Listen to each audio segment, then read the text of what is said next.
Bonjour et bienvenue sur le site d'alform.com, dans la formation OS10 Client El Capitan et dans ce nouveau module Applications et processus. Dans cette vidéo, nous allons voir comment installer des applications. Donc au travers de cette vidéo, je vais vous montrer plusieurs choses. Déjà, comment installer avec le Mac App Store. Le Mac App Store, rappelez-vous, c'est la bibliothèque de logiciels d'Apple et qui est peuplée par des logiciels d'Apple et des tiers. Nous avons vu l'onglet mise à jour, maintenant nous allons voir comment installer avec ce logiciel des applications. Nous allons ensuite nous intéresser aux méthodes d'installation dites plus traditionnelles, c'est-à-dire un navigateur internet, des codecs audio. Nous allons ensuite nous pencher sur le problème Java, parce qu'il faut savoir que Java est intégré à OS 10, mais est-ce suffisant? Donc nous verrons cela par la suite. Nous allons voir ensuite comment installer des logiciels via la ligne de commande, parce que certains logiciels en fait intégrés à OS 10 sont manquants via la ligne de commande. Donc nous allons voir comment pallier à ce problème.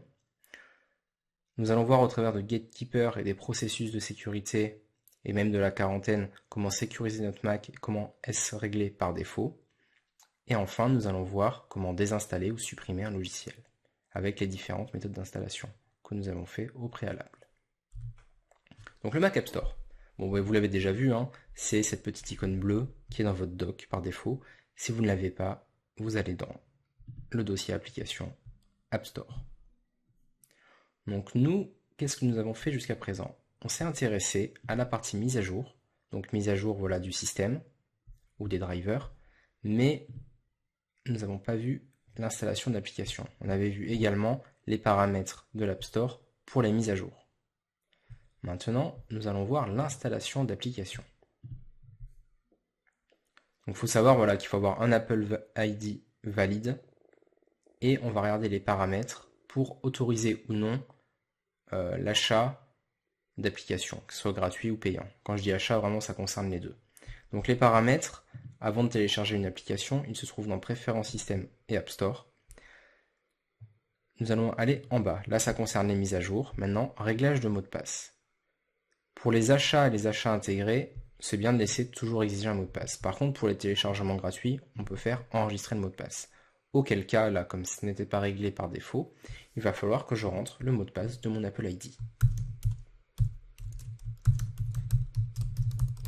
Donc je le rentre, je le valide, et comme ça, les téléchargements gratuits ne me demanderont plus mon mot de passe. Voilà. Là, on voit que le paramètre n'est pas encore appliqué, et voilà.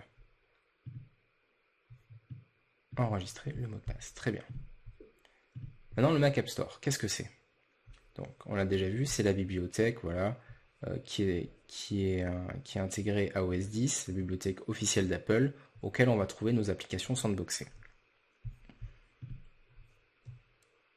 Ce que nous allons faire dans un premier temps, nous allons voir comment se passe le téléchargement d'une application gratuite. Donc on va télécharger un archiveur. Je vous en avais déjà parlé dans une vidéo. Ça va permettre de comprendre tous les types d'archives les plus connus sur OS 10, ce qui n'est pas fait nativement. Alors plusieurs choses. Déjà, j'ai mon Launchpad qui vient de rebondir, m'indiquant que l'application est installée. On la trouve ici, avec un petit rond bleu pour dire que c'est une nouvelle application. Ce rond bleu, on va le retrouver également si on a des mises à jour d'applications. Donc je quitte le Launchpad. Il est également disponible dans Application The Archiver. Je le lance. Voilà. Retenez qu'il n'y a pas de message. Je peux lancer mon application directement, aucun problème. On verra pourquoi tout à l'heure. Donc le Mac App Store, comment il est fait? On a une sélection toutes les semaines qui change d'applications. On a un classement des applications payantes et gratuites, les plus populaires.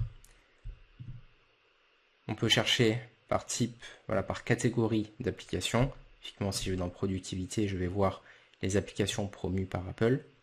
Et enfin, un historique d'achat. Bien sûr, ça comprend les applications gratuites ou payantes. Ici, nous avons téléchargé une fois OS 10 El Capitan pour créer une clé d'amorçage. Et maintenant, nous venons de télécharger un archiveur. Maintenant, nous allons voir les méthodes traditionnelles. Donc, une méthode traditionnelle, c'est quoi? Ben, je vais par exemple sur Internet et je vais récupérer un navigateur Internet. Donc, moi, je vais aller sur le site de Google Chrome et je vais récupérer le binaire. Je vous invite bien évidemment à faire de même. Voilà, le binaire se télécharge. Et au passage, j'ai téléchargé autre chose pour vous montrer une autre méthode d'installation, donc ça s'appelle Flip4Mac. Donc voilà, allez le télécharger si vous voulez voir un autre type d'installation. Je ferme mon navigateur. Donc regardez, pour Google Chrome, ça va être très simple. Ça va être du glisser-déposer. Donc j'ai un fichier image. Dans mon dossier téléchargement, Google Chrome, je double-clique dessus. L'image se monte. Donc les images, on a déjà vu, c'est des points DMG. On en a vu dans une précédente vidéo comment en créer. Donc là, voilà, l'image se monte. Je vais avoir une fenêtre qui apparaît et me dit mon application, donc Google Chrome.app, tu la glisses dans le dossier application, d'ailleurs qui est un alias. Dans l'installeur, bien sûr. Je clique dessus et là, Google Chrome est en train de s'installer dans le dossier application. Alors, dans le dossier application, à votre avis, lequel? Eh bien, tout simplement à la racine. Voilà. Je peux enfin éjecter mon image. Alors regardez, j'appuie sur application et je vais chercher Google Chrome. Et là je vais avoir un message. Google Chrome.app est une application téléchargée d'internet. Voulez-vous vraiment l'ouvrir? On nous prévient, donc on verra après dans la vidéo, pourquoi on a ce type de message. Donc là après Google Chrome me demande si je veux définir mon navigateur par défaut, ce navigateur par défaut, donc je réponds non. Voilà, je viens de télécharger et d'installer Google Chrome. Donc il y a beaucoup d'applications sur Mac voilà, qui s'installent de cette manière, c'est très simple. Il n'y a pas d'étape par étape, on prend voilà, on ouvre notre fichier image, on a notre binaire, on le déplace dans l'application et c'est fini. Donc c'est très pratique à l'installation. Maintenant on va voir d'autres types d'installation. Dans une vidéo précédente, je vous ai montré Flash. Donc là je me suis permis de prendre une autre application afin que ça ne soit pas redondant. Donc on va voir comment on installe Flip4Mac. Flip4Mac, voilà, c'est une application pour lire des fichiers Windows Media, vidéo et audio sur le Mac. Et on voit que dans notre fichier image, on a un point PKG. C'est une autre extension en fait, un installeur, étape par étape. Voilà, continuer, dans nos conditions générales, continuer. Il faut savoir que ce type d'application peut s'installer également en ligne de commande. Donc là, il me faut une licence, donc je ne vais pas aller plus loin. Mais en tout cas, voilà, vous voyez, c'est une application qui s'installe étape par étape.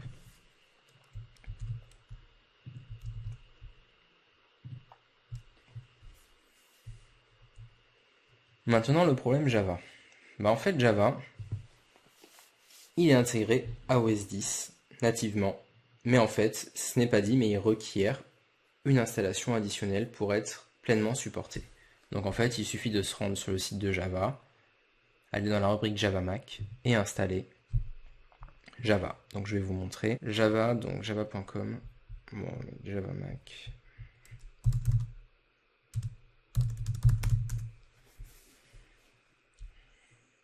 Voilà, on retombe sur le site.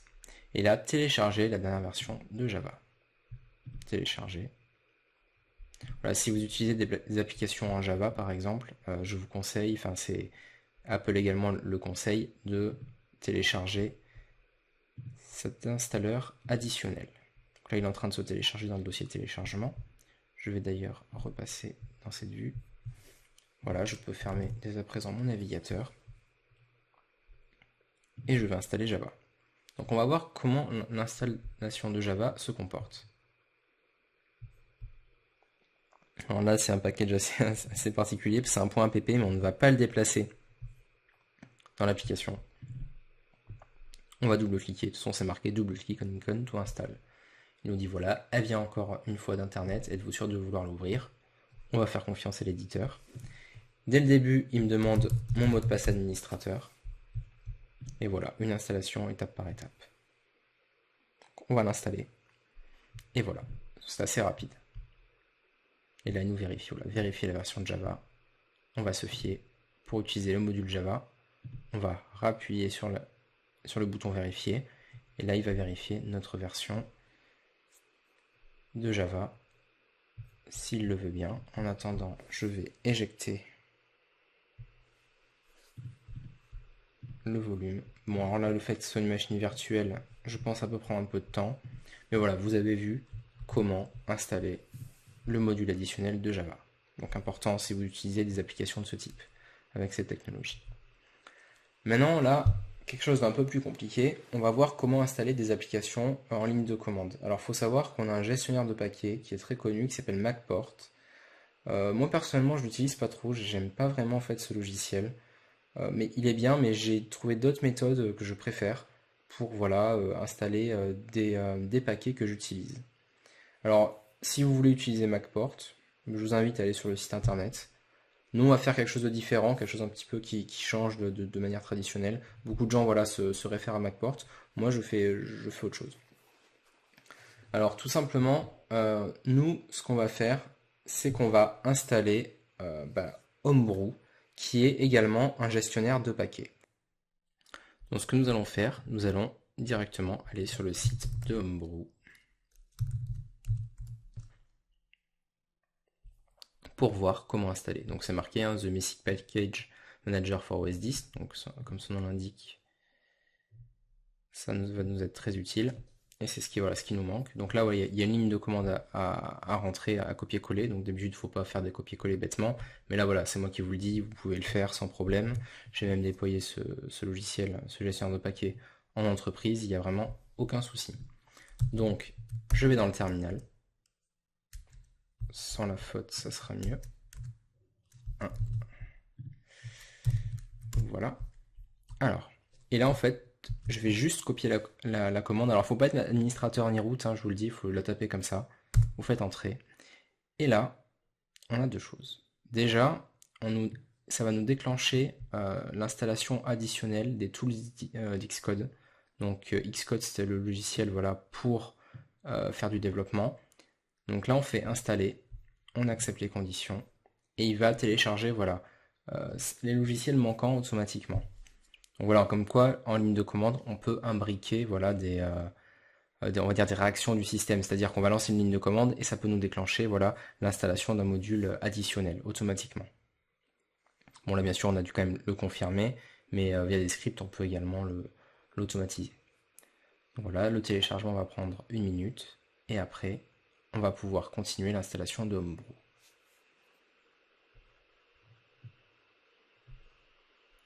Donc après, une fois que Homebrew ça sera installé, nous on va installer un outil, par exemple un logiciel qui manque à OS X quand on veut faire certaines manipulations, qui est wget. Alors si vous avez déjà fait un petit peu de Linux, vous connaissez sans doute la commande wget. Le problème, c'est que je vais vous montrer, de base elle n'y est pas sur OS X. Donc Homebrew va nous servir, en fait ce gestionnaire de paquets va nous servir à installer la commande wget, avec la commande suivante, brew install wget. Donc nous, voilà, on va faire ça. On attend juste que l'installation se finisse et après, on est parti. Donc en attendant que ça se finisse, ce qu'on peut faire, c'est aller déjà chercher un PDF. Vous allez comprendre pourquoi.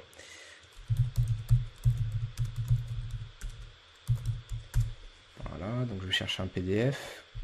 Et je vais juste voir si c'est bon ou pas. Ouais, donc j'ai bien accès à un PDF quand je... Ouais, ok, super. Je vais juste cliquer dessus, à la limite, ce sera peut-être mieux d'avoir cette URL là. Voilà, le logiciel additionnel est installé. Je copie bien ça, faites-en de même. Et press return to continue. Voilà, là il me demande mon mot de passe. Il télécharge, il installe Homebrew. Voilà, ça progresse. Et voilà. Donc maintenant, qu'est-ce que nous pouvons faire?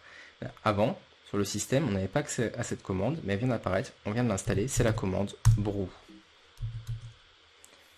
La commande brew, donc si vous voulez de l'aide, vous avez le manuel. Ça installe également le manuel qui n'était pas présent avant d'avoir téléchargé cette version. ce paquet. Donc si je fais brew, il me dit version, je vais avoir la version d'Homebrew que j'utilise actuellement. Bon, nous, ce qu'on veut faire, donc je vous laisserai regarder la documentation à tête reposée, on va installer un package qui s'appelle wget. Et là, qu'est-ce qu'il est en train de me faire? Et ben voilà, il m'installe le package.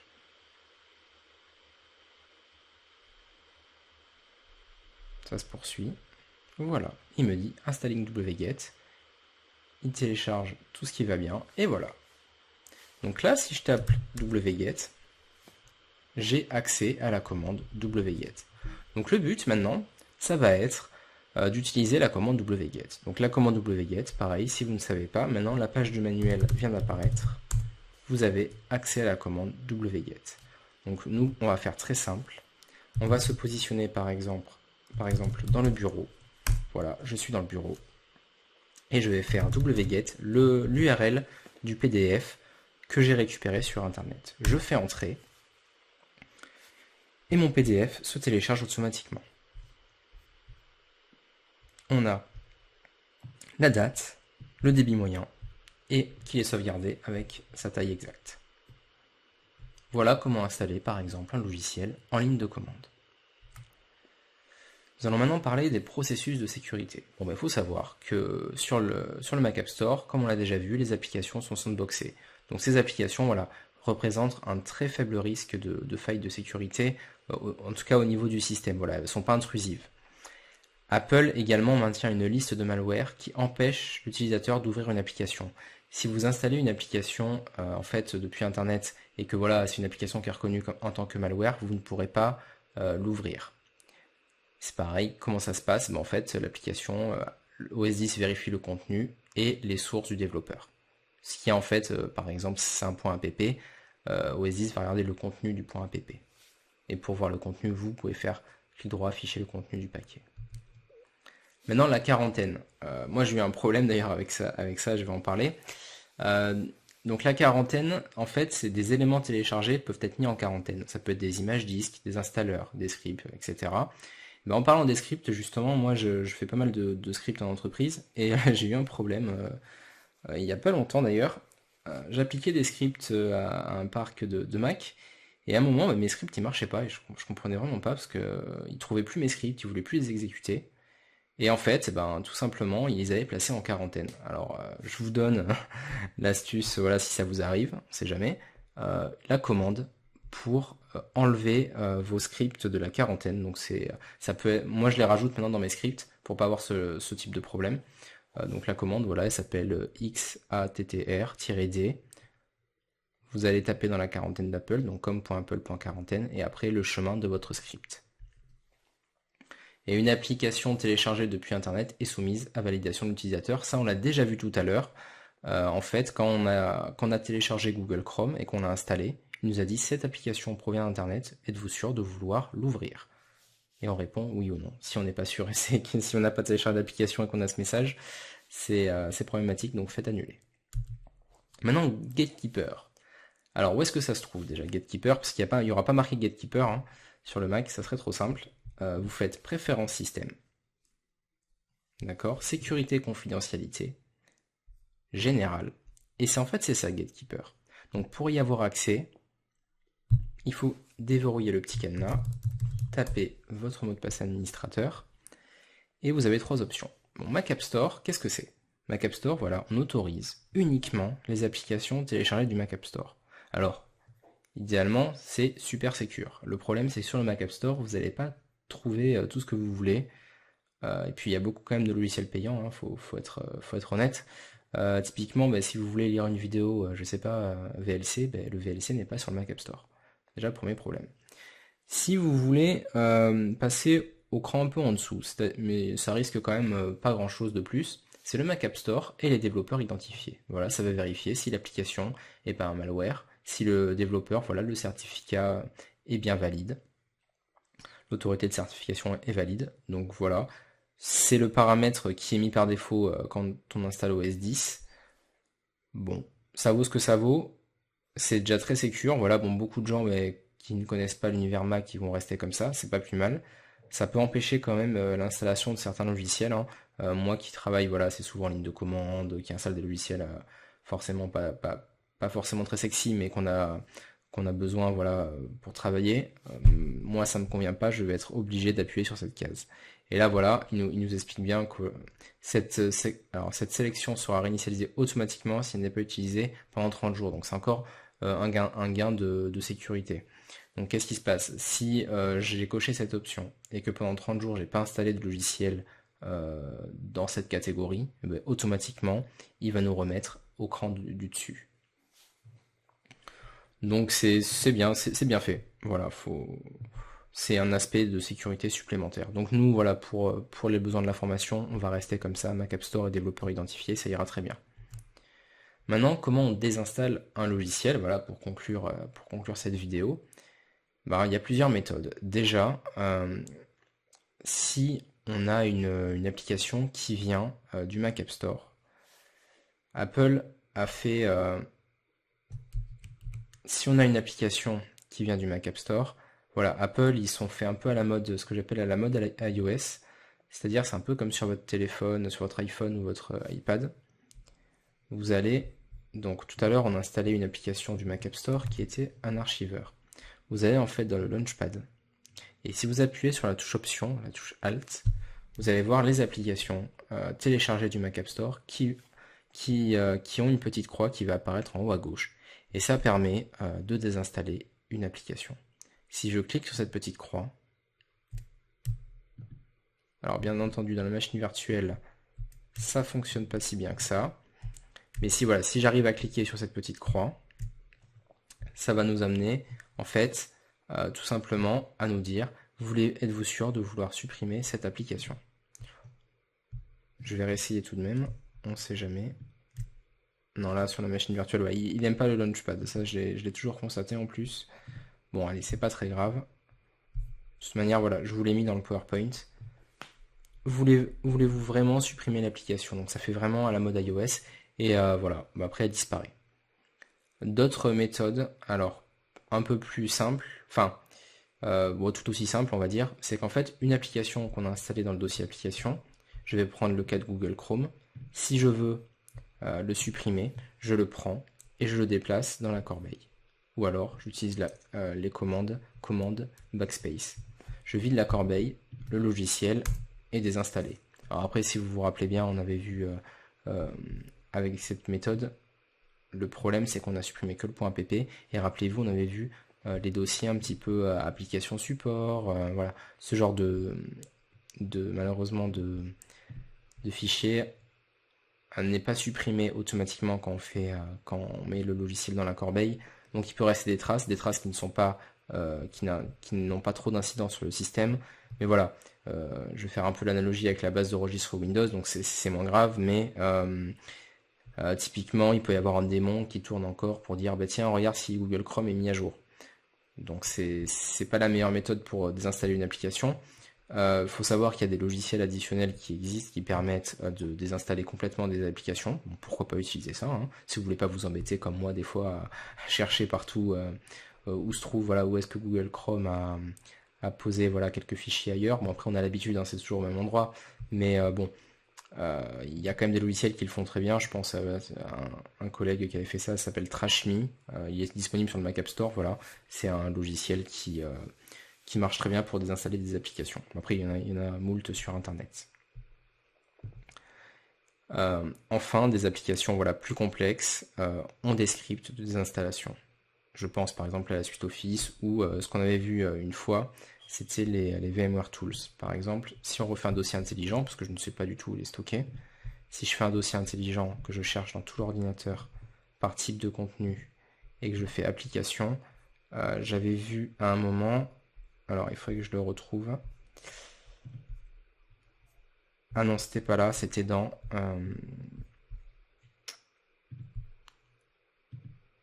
bibliothèque, application support, et on avait vu les VMware Tools, voilà, qu'on avait un logiciel, voilà, qui permettait de désinstaller les VMware Tools de la machine virtuelle.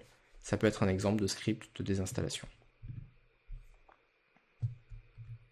Voilà, donc on a fait le tour sur les différentes méthodes d'installation sur OS X. Donc on a vu la méthode d'installation facile et claire avec le Mac App Store, les méthodes traditionnelles, donc avec du glisser-déposer et une installation avec un installeur étape par étape. On a vu un exemple avec le terminal, même un exemple imbriqué même. On a installé Homebrew et après avec Homebrew, qui est le gestionnaire de dépôt, on a installé wget, qui est un logiciel en ligne de commande. On a vu la sécurité, voilà, où trouver les paramètres Gatekeeper. On a parlé de la quarantaine et je vous ai donné une commande, voilà, si vous exécutez des scripts pour enlever votre script de la quarantaine. Et enfin, on a vu différentes méthodes pour désinstaller un programme. Voilà, ça conclut la vidéo et je vous retrouve très prochainement pour la suite.